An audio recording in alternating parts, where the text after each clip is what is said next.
राधे राधे महाराज जी। महाराज जी, आप श्री के वचनों से ज्ञात हुआ कि साधक की शरणागति की दो अवस्थाएं होती हैं, बिल्लैया का बच्चा और बंदरिया का बच्चा। महाराज जी, बिल्लैया का बच्चा बने रहने के लिए साधक को किस रहनी से रहना चाहिए? इसमें अंदर से असमर्थता प्रकट हो, अपने को शक्तिहीन महसूस करो, वो आप हो। जब काम चाहता है तो काम गिरा देता है, जब क्रोध चाहता है तो क्रोध आवेश आ जाता है, जब मोह चाहता है तो मोह गिरा देता है। तो आप में सामर्थ्य कहाँ है? तो असमर्थ होकर सर्व समर्थ भगवान की शरण जाना और अपने को ऐसा समझना कि अब मेरे कदम भी उठेंगे तो भगवान के बल से ही उठेंगे, मेरे में तो कोई बल नहीं है, और बिल्कुल भगवद आश्रित हो जाना। तो फिर भगवान जैसे अर्जुन के रथ की डोर अपने हाथ में ले ली, ऐसे हमारे जीवन की बागडोर स्वयं भगवान संभाल लेते हैं। और वो देखता है सब भगवान हमसे मंगलमय कार्य कराते चले जा रहे हैं, मेरी सामर्थ्य से नहीं हो रहा, ये मेरे भगवान से हो रहा है, ऐसा अनुभव होने लगता है। अहंकार रहित शरणागत बिलैया का बच्चा है, और विवेक युक्त शरणागत भक्त बंदरिया का बच्चा है। तो अगर हमारे अंदर ज्ञान है, हमारे अंदर बल है, तो प्रयोग करके देख लो। जब हार जाना तब बिलैया का बच्चा बन जाता है। बिलैया का बच्चा वो स्वयं एक स्थान से दूसरे स्थान तक नहीं जाता, बिलैया अपने मुख में उसे दबा के ले जाती है। ऐसे ही हमारी प्रत्येक चेष्टाएं भगवत बल से हो रही, ऐसा हमें अनुभव होने लगे। अहंकार से नहीं कि मैं करता हूं, भगवत बल से हो रही, और पूर्ण रूप से अपने को असमर्थ पाना, मेरे में कोई सामर्थ्य नहीं है, हे नाथ आप ही संभालो। वो बस भगवान को पुकारता रहता है। जैसे बिलैया को बच्चा को कोई कष्ट हो तो म्याऊं के सिवा कुछ नहीं बोलेगी। तो शरणागत हे हरि, हे करुणा में, अब आप देख लो मेरे में कोई सामर्थ्य नहीं, आप संभालो। यह है बिलैया का बच्चा बनना, पूर्ण भगवद आश्रित, अपने में निर्बलता। तो सुनेरी मैंने निर्बल के हा बलराम, पहले निर्बल बने, अभी हम में सामर्थ्य है, इसलिए हम अभी अहम रूपी सामर्थ्य है, इसलिए हम शरणागत नहीं हो पाते।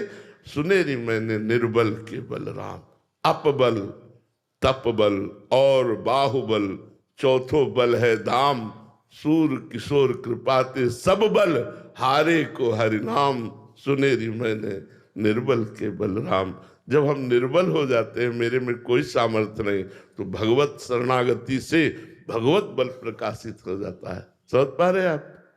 महाराज जी, जब कुछ भी हम करते हैं तो उस समय बल आ जाता है, जब हम गिरते हैं तब तो निर्बल हो जाते हैं, लेकिन जब कुछ करते हैं तो लगता है कि हम में बल आ गया। ये अवस्था महाराज जी बहुत गड़बड़ रहती है। हाँ, तो जब कुछ करने चलो तो प्रवेश नगर की जय सब काजा, हृदय राखी कौशलपुर राजा। कोई भी कार्य करने चलो तो पहले भगवान को प्रणाम करो मन से, और हे प्रभु आपके द्वारा प्रेरित ये कर्तव्य कर्म करने जा रहा हूं, वो आप ही संभालिएगा। तो गिरेंगे ही नहीं, गिरेंगे ही नहीं। हनुमान जी लंका में प्रवेश कैसे कर रहे? भगवान को हृदय में रख करके फिर लंका में प्रवेश कर रहे। हम कोई भी कार्य अपने घर से निकले तो पहले भगवान का ध्यान करें, फिर कदम बाहर निकाले। नाम जप करते हुए, भगवान का स्मरण करते हुए जब हम कोई कार्य करते हैं तो फिर माया या विघ्न हमें परास्त नहीं कर पाते, हम हारते नहीं। भगवान का जहां बल है तहां विजय ही विजय है, इसलिए हम भगवान के चरणों का आश्रय लेकर नाम जप करते हुए जो भी कार्य करे उसमें भगवान की कृपा बल को देखते हुए करे। अरे जी, इसमें एक संशय था कि जैसे बल होता है तो बहुत चोट पड़ने पे, या जैसे पहलवान कुश्ती लड़ रहे हैं या आपस में, तो बहुत बार प्रतिकूलता रूपी जब चोट पड़ती है, प्रभु की तरफ से प्रहार होता है, फिर भी निर्बलता आती है क्या, या समझ के आती है? देखो, भगवान देखते हैं, जैसे हम भगवान की शरण में हुए और अंदर हमारी चाह कि मैं संपूर्ण रूप से भगवान की शरण में रहूं, और अंदर हमारे बलाभिमान भी है, ज्ञान, अपनी बुद्धि का, अपने कर्तव्य कर्म को करने की क्षमता, तो भगवान आपको छूट देंगे, करो। और जब आप करके हार जाएंगे तब आपकी शरणागति होगी। जैसे भगवान साथ ही है, और जरासंध से भीम को युद्ध करने के लिए प्रेरित किया, मारो इसको, मल्ल युद्ध के द्वारा इसका अंत कर दो। कई दिन तक युद्ध होता रहा। भीम वायुपुत्र, भगवान वायुदेव के पुत्र हैं, हनुमान जी के भ्राता है, तो बल में कोई कमी नहीं, और वो वरदानी जरासंध कोई साधारण नहीं, 20,000 राजाओं को तो कैद किए था भैरों की बलि देने के लिए। 20,000 राजाओं को भगवान से भीम जी ने कहा इशारे से कि प्रभु, जरासंध की मार से अब मेरा रग रग टूट रहा है, मेरी वश नहीं कि मैं इसे मार सकूं। भगवान ने कहा प्रयास करके देखो, आप निराश मत हो। आखिरी दिन कहा, लड़ते लड़ते धीरे से हाथ से इशारा किया कि प्रभु, मेरी बल की शक्ति खत्म हो गई, जरासंध मेरे द्वारा नहीं मारा जा सकता। भगवान ने कहा तुम्हारे द्वारा ही मरवाएंगे, और एक तिनका लिया, चीर दिया, क्योंकि भगवान उसके रहस्य को जानते थे, भगवान उसके जन्म रहस्य को जानते थे कि जरा नाम की एक राक्षसी ने इसको जीवन दान दिया। इसके जो पिता थे वो राजा ही थे, उनकी कोई संतान नहीं होती थी। उन्होंने एक ऋषि को प्रसन्न किया, तो ऋषि ने एक फल दिया और कहा अपनी रानी को खिला देना, इससे संतान उत्पन्न होगी। रानियां 2 थी, उन्होंने फल दिया और कहा इसके पाने से गर्भवती हो जाओगी।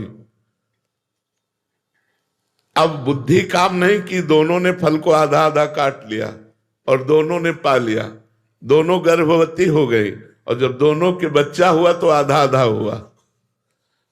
आधा आधा देख करके उनको बहुत शोक हुआ और फेंकवा दिया। जरा नाम की महान तपस्विनी थी, राक्षसिन, लेकिन आकाशचारी, सिद्धों की समस्त सिद्धियां और महान तपस्विनी।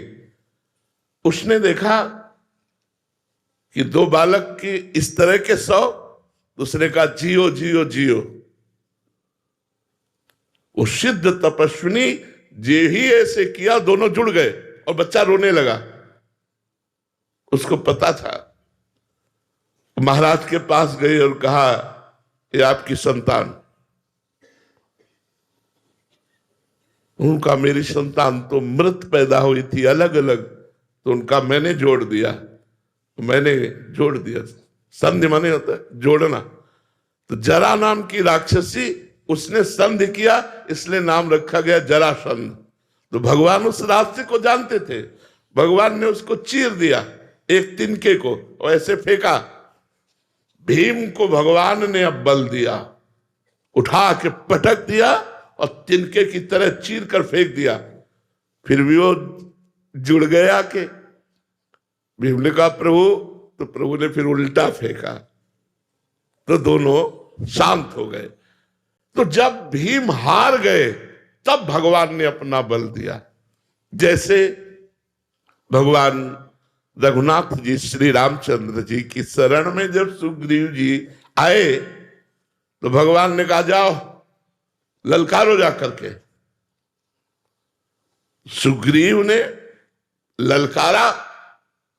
अब बाली बहुत बलवान, भागा सुग्रीव प्राण बचा के और भगवान से कहा मेरे में बिल्कुल बल नहीं है, मार डालता वो मुझको उसके सामने मेरी सामने। और आप कह रहे थे कि मैं रक्षा करूंगा, रक्षा क्यों नहीं किया?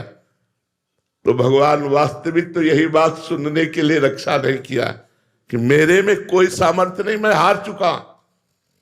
भगवान ने कहा तुम दोनों भाई एक जैसे हो, इसलिए पहचान में थोड़ी चूक हो गई, इसलिए लो ये माला मेरी पहनो। मानो संपूर्ण बल भगवान ने दे दिया। अब जाके युद्ध किया। बाली थकित हो गया सुग्रीव की चोट से, क्योंकि सुग्रीव भगवत बल से बलवान हो रहा है। इतने में भगवान ने छिप करके बाण संधान किया, सीधे छाती पे लगा और रघुनाथ जी के अंतिम समय उसके दर्शन और संभाषण प्राप्त हुए। अहोभाग्य! भगवान तब अपना बल देते हैं जब जीव अपना बल हार जाता है। हारे को हरि नाम, हार जाता है। महाराज जी, आपके जीवन में भी जब आपने बताया कि अचल बिहार में थे तो साधन का आप हम जैसों के लिए प्रेरणादायक एक वो कि साधन का बल था। तो फिर महाराज जी एक समय ऐसा आया कि जब किडनी का ऐसा प्रतिकूलता आई भगवान की तरफ से प्रेरित होके, तब महाराज जी वो जीवन में वो जागृत हुई शरणागति। तो महाराज जी ऐसे ही क्या हाँ, आपके जीवन बिल्कुल बिल्कुल बिल्कुल। भगवान ऐसी परिस्थिति देते हैं जिससे शुद्ध शरणागति होती है। वो बुद्धि से नहीं होती, वो परिस्थिति से होती है। जीव को ऐसी परिस्थिति जब सामने आती है कि कोई सहयोगी नहीं, स्वयं कुछ कर सकता नहीं, तब आर्त भाव से पुकारता है। जैसे द्रौपदी जी को 5 पतियों का सहारा, भीष्म जी का सहारा, अपनी भुजा का सहारा, फिर अपने दांत का सहारा। जब देखा आप कुछ नहीं, तब असली शरणागति प्रकट हुई। गोविंद द्वारिका वासी। भगवान वस्त्र के रूप में द्रौपदी जी के उसी समय प्रकट हो गए। महाराज जी बच्चा भी वही बनाएंगे। हाँ, बिल्कुल बिल्कुल बिल्कुल। शुद्ध शरणागति भी भगवान ही हमें देंगे, भगवान ही हमें शुद्ध शरणागत बनाएंगे। हम तो केवल ऐसे हैं, ऐसे है। असमर्थ, निर्बल सब वही करेंगे, सारा काम उन्हीं का है हमारा। बिल्कुल। असलियत समझ में भगवान के द्वारा ही आएगी कि मेरे में कोई सामर्थ्य नहीं।